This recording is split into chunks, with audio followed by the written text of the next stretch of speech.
Hey, so we are here today to talk to you about another hormone of birth, and today's one that we want to talk to you about is melatonin. Now, melatonin is produced in the dark, and it is a hormone that helps us to sleep, and it is oxytocin's best mate. Yep, it works with oxytocin, it helps to boost it. So if you can get your melatonin production going during labour, then that's only going to help you to produce more oxytocin. We've done a video on oxytocin previously, so you can go back and find that on our channel. But these two are really good buddies and they really help labour to work as optimally as possible. Melatonin is the reason that a lot of people will go into labour at night time. Like I said, our melatonin is at the highest when it is dark, and because of this we have that boost in melatonin which boosts the oxytocin, which is the reason why a lot of people, they do labour when it's dark, and it's the likelihood is why most people are not going to go into labour in the middle of Tesco's, for example, other supermarkets available, because you aren't going to have high melatonin levels, you're probably not going to have high oxytocin levels, and therefore your uterus isn't going to be getting the hormones it needs to do its thing. So the likelihood of that is actually not very high. So if that's something you're worried about, you don't need to be, because oxytocin and melatonin are likely to help that not happen. And what's great about melatonin is that this is something that in the past would have prevented us from going into labour, perhaps in the middle of the day when the sun is shining and there's lots of things about, as opposed to when you are in your home at night, when everyone is returned back, whether that is from hunting in the old days or just from work and school and settled in the evenings.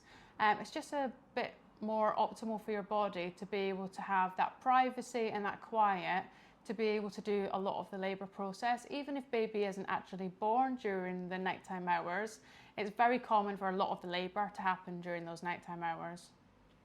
So there are physical things that you can do to boost your melatonin production. If you are birthing in its daytime, close the curtains, turn the lights off. If you are birthing somewhere where there's quite a lot of light coming in, you can buy some things called grow blinds. They are basically portable blackout blinds that you can pop up over the windows to try and reduce the amount of sunlight coming in. We want it to be as dark and quiet and comfortable as we possibly can, and that's certain ways that we can do that. And what people often find is that their labour can slow when they move to their birth space anyway.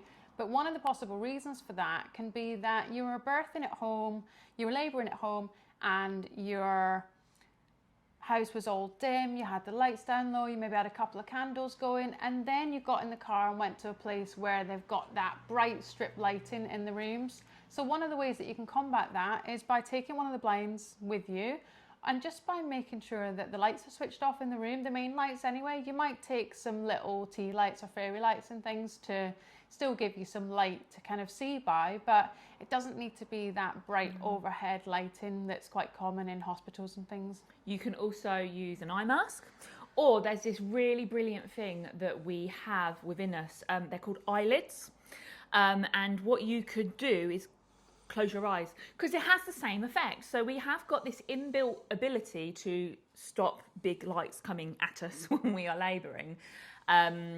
Interestingly, actually, there was a study done that showed us the effects of melatonin, and it's quite an interesting one.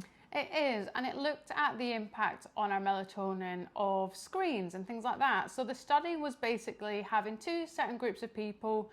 One group was reading on an iPad and the other group was reading from a book in low lighting.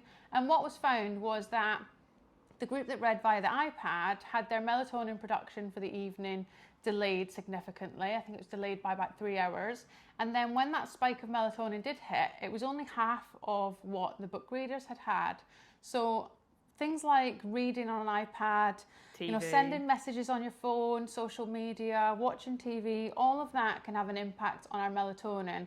And that's because of the blue light levels that are produced by those screens. So if we can switch those off, maybe try and have our birth partner be updating people if we want to be doing that during labour. Listen to podcasts and audiobooks rather than TV, or if you really want to listen to your favourite TV show, perhaps just not facing towards the telly, or putting the brightness on the telly right down so that it's not impacting your melatonin production. So melatonin is another thing that we do have control over. There are things that we can do to help our labour along. So just to recap, keep it dark. That's going to really help. Do not be looking at those artificial lights. Don't be looking at your phone, your iPad. Try not to watch TV if possible.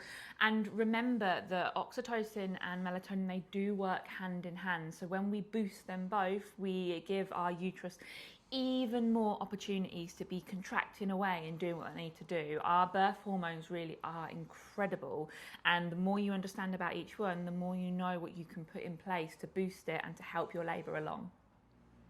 So if you found that useful, go and check out our previous video on oxytocin. Keep an eye out for other hormones of birth videos coming in the future, and like this video, subscribe to our channel, and come and follow us on Instagram at The Birth Uprising. We share loads of good shit. Bye!